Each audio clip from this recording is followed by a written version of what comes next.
എല്ലാവർക്കും നമസ്കാരം. എൻ്റെ ബർത്ത്ഡേ വിഷ് ചെയ്ത എല്ലാ പ്രിയപ്പെട്ടവരോടും ഒരുപാട് സ്നേഹം അറിയിക്കുകയാണ്. അപ്പോൾ ബർത്ത്ഡേ ആയതുകൊണ്ട് ലുലു മാൾ കോട്ടയത്താണ് നമ്മൾ പോയത് കേട്ടോ.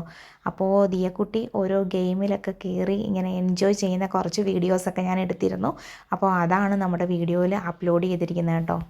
അപ്പോൾ എന്താ ദിയക്കുട്ടിയുടെ കൂടെ കുട്ടികളുടെ എല്ലാം കൂടെ കുട്ടിത്തം മാറാത്ത നമ്മുടെ ഫ്രണ്ടും കൂടെ എങ്ങനെ എൻജോയ് ചെയ്ത് അങ്ങ് നടക്കുവാണ്. നമ്മുടെ പ്രായം കൂടുന്തോറും നമ്മുടെ ഉത്തരവാദിത്തങ്ങളും നമ്മുടെ പദവിയും എല്ലാം മാറും അല്ലേ.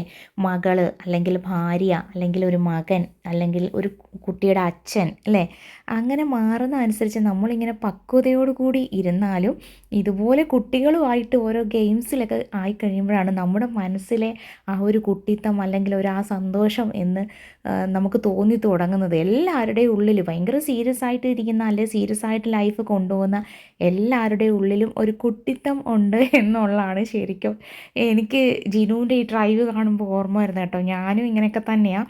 ഇപ്പോൾ ഇങ്ങനെ സീരിയസ്ലി ഇങ്ങനെ വീഡിയോ ഒക്കെ എടുത്തുകൊണ്ടിരിക്കുന്നത് കൊണ്ട് ചിലപ്പോഴൊക്കെ ഞാനും ഓർക്കാറുണ്ട്. കാരണം നമുക്ക് എത്ര ഏജ് വന്നാലും നമ്മുടെ മുടിയൊക്കെ നരച്ച് തുടങ്ങിയാലും എല്ലാവരുടെയും ഉള്ളിൽ ഒരു കുട്ടിത്തം അല്ലെങ്കിൽ എൻജോയ് ചെയ്യുന്ന അല്ലെങ്കിൽ ഓടിച്ചാടി ഒരു ഫ്രീ ആയിട്ട് നടക്കുന്ന ഒരു മൈൻഡാണ് എല്ലാവരുടെയും ഉള്ളിലും. പിന്നെ പുറമേ കുറേ പക്വതയൊക്കെ കാണിച്ച് മസിൽ പിടിച്ച് നടക്കുന്നവരായിരിക്കും ഒട്ടുമിക്ക പേരും അല്ലേ. ശരിയാണോ? നിങ്ങളൊന്ന് കമൻറ്റ് ചെയ്യണം കേട്ടോ. എൻ്റെ ഒരു അഭിപ്രായത്തിൽ നമ്മൾ സീരിയസ് ആവേണ്ട സമയങ്ങളിൽ സീരിയസ് ആവണം. പിന്നെ ഇങ്ങനെയുള്ള കുട്ടികളുടെ കൂടെ നമ്മൾ എൻജോയ് ചെയ്യുന്ന സമയത്ത് ഒരുപാട് മസിലൊക്കെ പിടിക്കാതെ നമ്മൾ ശരിക്കും ഒരു കുട്ടിത്തം മാറാത്ത കുട്ടിയെ പോലെ തന്നെ അവരുടെ കൂടെ അങ്ങ് ഇണങ്ങുവാണെങ്കിൽ അവർക്ക് ഏറ്റവും സന്തോഷം അത് തന്നെയായിരിക്കും അല്ലേ.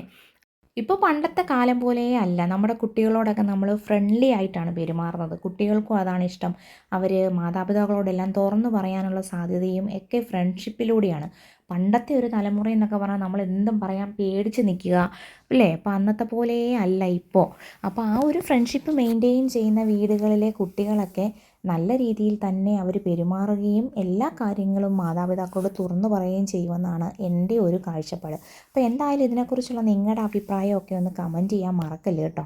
ഞാൻ ഏറ്റവും ടെൻഷനും ഇൻട്രസ്റ്റോടു കൂടി നിന്നൊരു ഗെയിം നിങ്ങൾക്ക് കാണണ്ടേ, അതാണ് അടുത്തായിട്ട് ഇവർ അറ്റൻഡ് ചെയ്യുന്ന ഗെയിം കേട്ടോ. ഞാൻ പ്രാർത്ഥിക്കുവാണ്.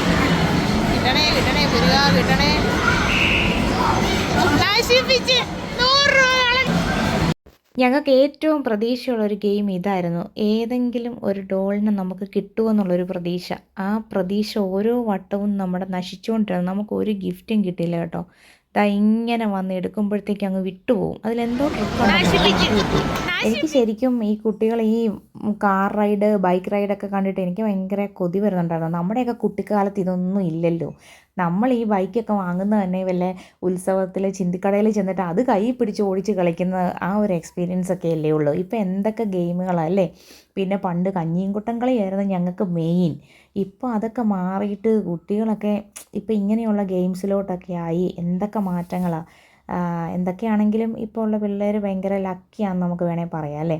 ഇതുപോലത്തെ ഒരുപാട് സാഹചര്യങ്ങളിലും മാളിലും ഒക്കെ എത്തി അവർക്കിതൊക്കെ എക്സ്പീരിയൻസ് ചെയ്യാൻ പറ്റുന്നുണ്ടല്ലോ. ശരിക്കും ബൈക്ക് റൈഡൊക്കെ കണ്ടു കഴിഞ്ഞാൽ അവർ ഭയങ്കര ഒറിജിനലി ആണെന്ന് തോന്നുന്നു. ആ ഒരു ഫീലിലാണ് അവരുടെ എല്ലാ ഗെയിംസും കൂടെ കണ്ടിട്ട് ചിലർക്ക് എന്താണെന്ന് പോലും എനിക്ക് മനസ്സിലാവുന്നില്ലായിരുന്നു കേട്ടോ. കുറേ സമയം കഴിഞ്ഞിട്ടാണ് എനിക്ക് പിടി കിട്ടിയത് തന്നെ. പിന്നെ കുട്ടികൾ ഓരോന്നും ചെയ്യുന്ന കണ്ടപ്പോഴത്തേക്കും ദിയയ്ക്കും ജിനുവിനും ഒക്കെ ഒരുമാതിരി ഐഡിയ ഒക്കെ കിട്ടിയിട്ട് അവർ ചെയ്യുന്നുണ്ടായിരുന്നു കേട്ടോ. ഞാനിങ്ങനെ മാളിലൊക്കെ പോയി കഴിഞ്ഞാലും ഗെയിംസിലോട്ടൊന്നും കൂടുതൽ അങ്ങ് കൊണ്ടുപോകാതെ അങ്ങ് എസ്കേപ്പ് ആവുമായിരുന്നു. പക്ഷേ ഇത്തവണ ദിയക്കുട്ടി ശരിക്കും പിടി കൂടി. എനിക്കെല്ലാ ഗെയിംസും കളിക്കണം എന്നുള്ള രീതിയിലോട്ടായിരുന്നു. അപ്പോൾ അവിടെ നിന്ന് എനിക്ക് രക്ഷപ്പെടാൻ പറ്റിയില്ല. കുഞ്ഞായിരിക്കുമ്പോഴൊക്കെ അവിടെ നിന്ന് എസ്കേപ്പ് ആക്കി നൈസായിട്ട് ഇങ്ങനെ ജസ്റ്റ് കണ്ട് പോരുന്നേ ഉള്ളൂ എന്നൊരു രീതിയിലായിരുന്നു കാണിച്ചുകൊണ്ട് പോരുന്നത്. ഇങ്ങനെ അറ്റൻഡ് ചെയ്യിപ്പിക്കത്തൊന്നുമില്ലായിരുന്നു കേട്ടോ. അപ്പോൾ ഇത്തവണ എന്തായാലും അതിൻ്റെയും കൂടെ കൂട്ടി പുള്ളിക്കാരി പറഞ്ഞിടം തന്നെ ജയിച്ചു. എല്ലാ ഗെയിംസിലും അറ്റൻഡ് ചെയ്യിപ്പിച്ചു. അങ്ങനെ എൻ്റെ ബർത്ത്ഡേക്ക് മോള് ഭയങ്കര ഹാപ്പി ആയിട്ട് ഇരിക്കുന്ന കണ്ടപ്പം എനിക്കും ഭയങ്കര ഒരു സന്തോഷമായി. നമുക്ക് കുഞ്ഞുങ്ങളുണ്ടായിക്കഴിഞ്ഞാൽ അവരുടെ ഒരു സന്തോഷം കൂടിയാണല്ലോ നമ്മൾ അമ്മമാർക്ക് ഇമ്പോർട്ടൻസ് എന്ന് പറയുന്നത്. അപ്പോൾ ഇന്നത്തെ നമ്മുടെ വീഡിയോ മാളിലെ ഒരു ഗെയിംസിൻ്റെയും നമ്മുടെ ആ ഒരു കൊച്ചു സന്തോഷങ്ങളുടെ വീഡിയോ കേട്ടോ. അപ്പോൾ ഇങ്ങനെ പോയിട്ട് ഇങ്ങനെ ഡോളൊക്കെ എന്തെങ്കിലും നിങ്ങൾക്ക് അല്ലെങ്കിൽ എന്തെങ്കിലും ഗിഫ്റ്റുകളൊക്കെ നിങ്ങൾക്ക് കിട്ടിയവരുണ്ടെങ്കിൽ ചുമ്മാ ഒന്ന് കമൻറ്റ് ചെയ്യണം. അടുത്ത വീഡിയോയിൽ കാണുന്നിടം വരെ ടാറ്റാ. ഇഷ്ടപ്പെട്ടാൽ ലൈക്കും കമൻറ്റ് ചെയ്യാൻ മറക്കല്ലേ.